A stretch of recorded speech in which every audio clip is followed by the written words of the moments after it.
दोस्तों नमस्कार। जैसे मैंने पिछले कुछ वीडियो के अंदर आपके सामने एक छोटी सी बात रखी थी कि सैटरडे के दिन, शनिवार के दिन आपके लिए कंपनी का एनालिसिस लेके आऊँगा। दोस्तों आज से हम वो सीरीज़ शुरू कर रहे हैं, कंपनी की कुंडली। ये बहुत पहले ही मेरी सीरीज़ थी, अभी नए सिरे से इसे शुरू करते हैं। और आज के इस वीडियो के अंदर सबसे पहले तो मैं आप सभी लोगों का स्वागत करता हूँ आपके अपने यूट्यूब चैनल मार्केट गुरु फाइनेंशियल ट्रेनिंग सेंटर पे। दोस्तों आज के वीडियो में जिस कंपनी का हम समाचार लेने वाले हैं, बहुत से लोगों को अभी उत्सुकता है, बहुत से लोगों का इन्वेस्टमेंट है और जानना चाहते हैं एचडीएफसी बैंक के बारे में, क्योंकि उसी तरह का मूवमेंट पिछले 8-15 दिनों में एचडीएफसी बैंक के अंदर हमने देखा है। तगड़ा ऊपर की तरफ भागा है और उतने ही तेजी से नीचे की तरफ भी आया है।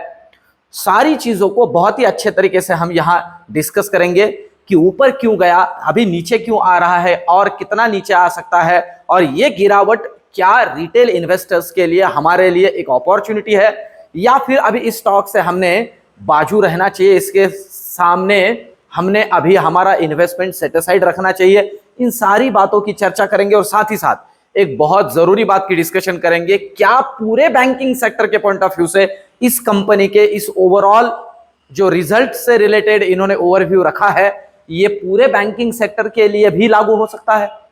इस बात की भी डिस्कशन, चर्चा और समाचार आज के इस वीडियो में लेते हैं। तो सबसे पहले तो समझ लेते हैं कि हुआ क्या है।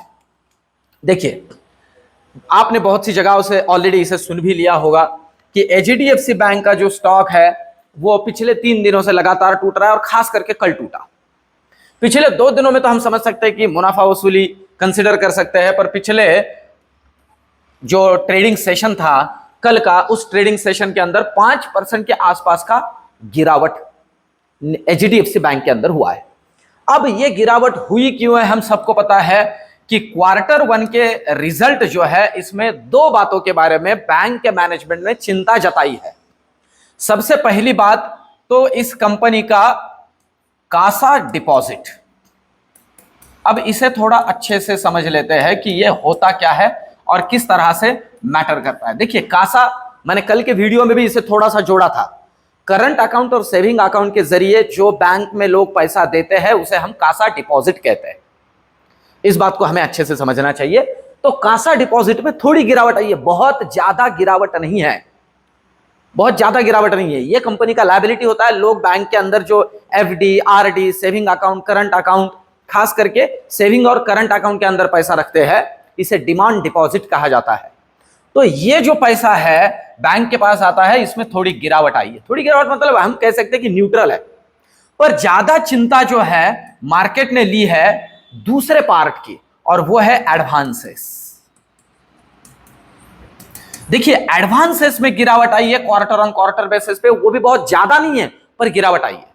और ये एडवांसेस चिंता की बात इसलिए है कि एडवांसेस किसी भी बैंक के लिए एसेट्स होती है, इससे बैंक को ब्याज मिलता है। सिंपल सी बात है, एसेट होती है। जो भी कर्ज बैंक देती है वो बैंक के बैलेंस शीट में एसेट में होता है। ये बैंक के लिए एसेट है। पर अब एक मैं बहुत लॉजिकल पॉइंट आपके लिए जोड़ने वाला हूं। देखिए, बहुत बार ना जब हम चर्चा कर रहे होते हैं, मार्केट के अंदर कुछ बातें चल रही होती है तो ऐसी तेजी से चलती है कि उसके अंदर बहुत लॉजिकल मुद्दों को छोड़ दिया जाता है। अब कुछ लोग मुझे पूछ रहे हैं कि सर जी, अब ये तो ऐसी दिक्कत हुई है तो अब तो यहां से आगे बहुत मुश्किल है। मैं आपसे कहूंगा, यहां से आगे मुश्किल नहीं है, उल्टा यहां से आगे मुश्किल कम होगी। अगले क्वार्टर के पॉइंट ऑफ व्यू से ये सारी चीजें मैं आपके जानकारी के लिए जोड़ देता हूं। प्रोबेबिलिटी है ये नदारद हो जाएगी। कैसे हो जाएगी, मैं बहुत लॉजिकल पॉइंट से आपको क्लियर करता हूं। ये फर्स्ट क्वार्टर की चर्चा चल रही है। फर्स्ट क्वार्टर हम सबको पता है, अप्रैल, मई, जून। अप्रैल, मई और जून, ये जो फर्स्ट क्वार्टर होता है, इस क्वार्टर के अंदर जो कंपनी के अंदर सारा का सारा तामझाम काम चला है उससे रिलेट करता है। अब ध्यान दीजिए, आप खुद ही सोचिए कि कितने लोग एडवांसेस मतलब लोन इन 3 महीनों में लेते हैं। हमारे यहां धूप चल रही होती है, कुछ बड़े त्योहार नहीं होते हैं। देखिए, हमारे यहां किसी भी बैंक में लोन लेने के लिए होड़ तब लगती है कि जब हमारे यहां फेस्टिव सीजन्स चलते हैं। क्योंकि हम सबको पता है, हम जो है ना, हम मुहूर्त देख के काम करने वाले लोग हैं। मुझे गाड़ी भी लेनी हो तो मैं कहता हूं कि भाई दशहरे तक रुक जाओ। मुझे घर लेना हो तो मैं कहता हूं दिवाली तक रुक जाओ। आप, मैं जो बोल रहा हूं, मैं आशा करता हूं आप समझ रहे होंगे। भैया ये 3 कॉरिडोर ऐसे भी सूखे के होते हैं, है ना, वातावरण के हिसाब से भी सूखा ही होता है और बाकी सारी चीजों का भी सूखा ही होता है। तो इस क्वार्टर के अंदर बैंकिंग सेक्टर के एडवांसेस को जज करना गलत बात है। अगले क्वार्टर में इसे जज करिए। जब ये जुलाई, अगस्त और सितंबर चलेगा तो आप देखोगे आने वाले क्वार्टर के अंदर ये पूरा का पूरा, मैं कहता हूं जहां तक मेरी सोच है, और ये बहुत लॉजिकल है, आप खुद भी समझ लेते होंगे, ये पूरा का पूरा हम कह सकते हैं सेट ऑफ हो जाएगा। तो इस बेसिस पे अगर ये कंपनी का स्टॉक गिर रहा है तो जहां तक मैं सोच रहा हूं ये हमारे लिए आपदा नहीं है, ये हमारे लिए अपॉर्चुनिटी है, ये अवसर है, जहां तक मैं सोच रहा हूं। हां, पर किस लेवल तक इस अवसर को कंसीडर करना है यह मैं आपको आगे सबसे आखिर में चार्ट के अंदर क्लियर करूंगा। तो सबसे पहली बात तो मैं समझ लेता हूं, आशा करता हूं यह बात आपको समझ में आई होगी कि इतनी डर की बात नहीं इस क्वार्टर के बेसिस पे इस कंपनी को इस तरह से जज करना। हां, अब एक बात इसमें और ध्यान में लेने जैसी है कि यह स्टॉक इतना बढ़ा क्यों था।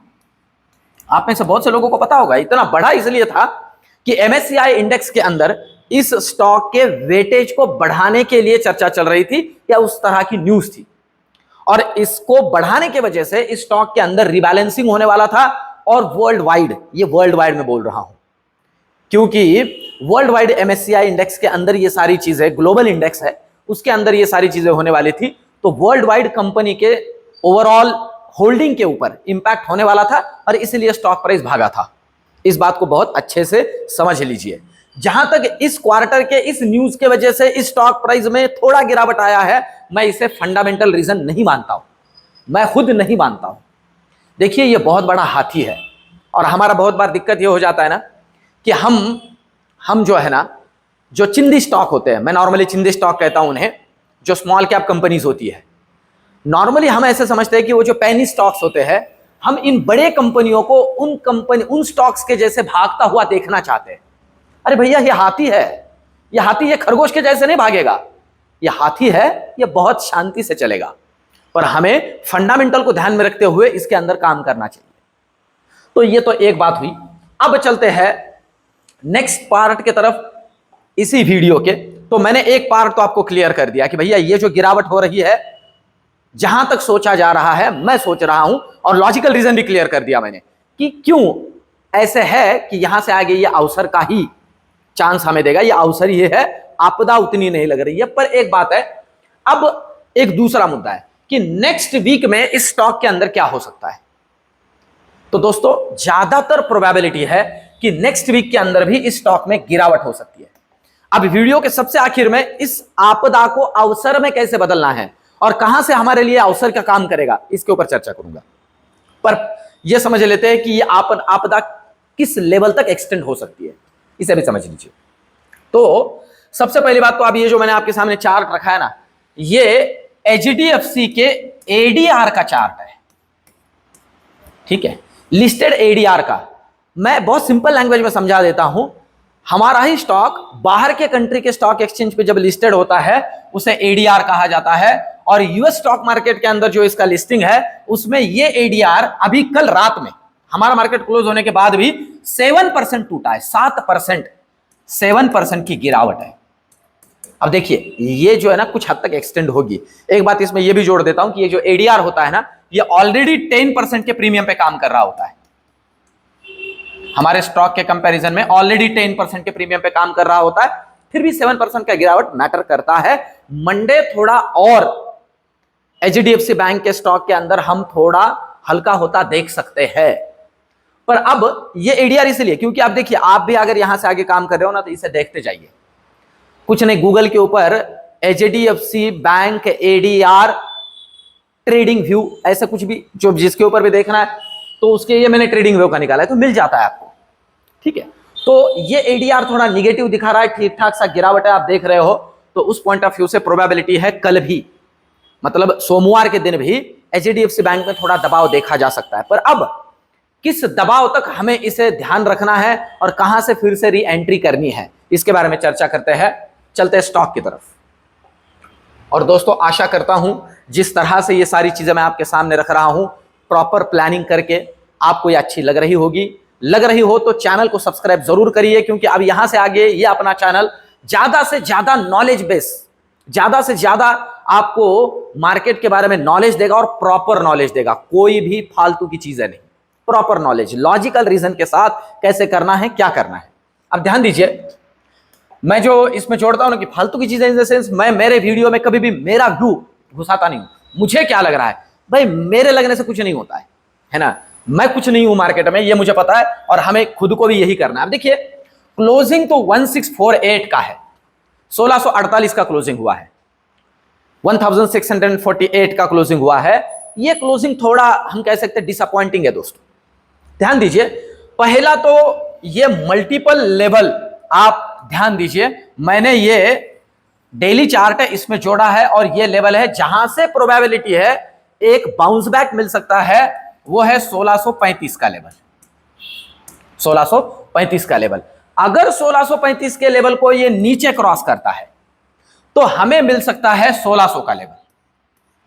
ठीक है, 1600 के लेवल के दर्शन निफ्टी एचडीएफसी बैंक के अंदर पॉसिबल है। और अगर कहीं 1600 का लेवल तोड़ दे तो आप देख सकते हो, ये देखिए यहां यहां, ठीक है, यहां फिर है नीचे 1550 का लेवल। मतलब 50-50 पॉइंट के अंतराल से नीचे के लेवल्स यहां खुल जाते हैं ऑटोमेटिकली एचडीएफसी बैंक के अंदर। तो मैं आपके जानकारी के लिए इसे छोटी सी बात यहां जोड़ देता हूं दोस्तों, जहां तक मुझे लग रहा है ये आपदा नहीं है, ये अवसर है।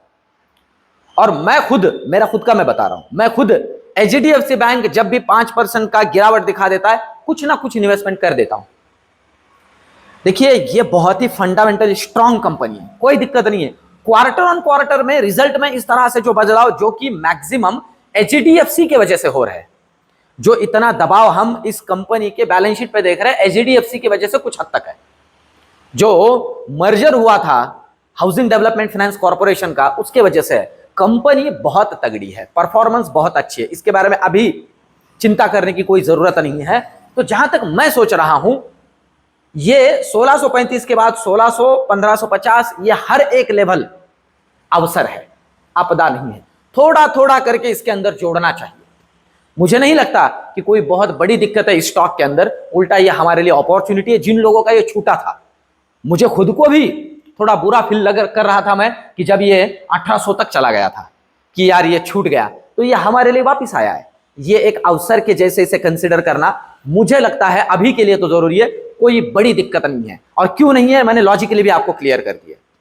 दोस्तों, ओवरऑल ये वीडियो, ये रिसर्च, एनालिसिस आपको अच्छा लगा होगा, ऐसा मैं कंसिडर करता हूं। कमेंट में मुझे ये जरूर बताइए, आपके कमेंट मुझे मोटिवेट करते हैं। वीडियो को लाइक जरूर कीजिए। मिलते हैं नेक्स्ट वीडियो में। और एक छोटा सा डिस्क्लेमर जोड़ दूं, मैं कोई से भी रजिस्टर्ड एडवाइजर नहीं हूं। इस वीडियो के जरिए एचडीएफसी बैंक को खरीदने या बेचने का मेरा कोई सलाह नहीं है, ये मेरा स्टडी था जो मैंने आपके सामने रखा। मिलते हैं नेक्स्ट वीडियो में, धन्यवाद।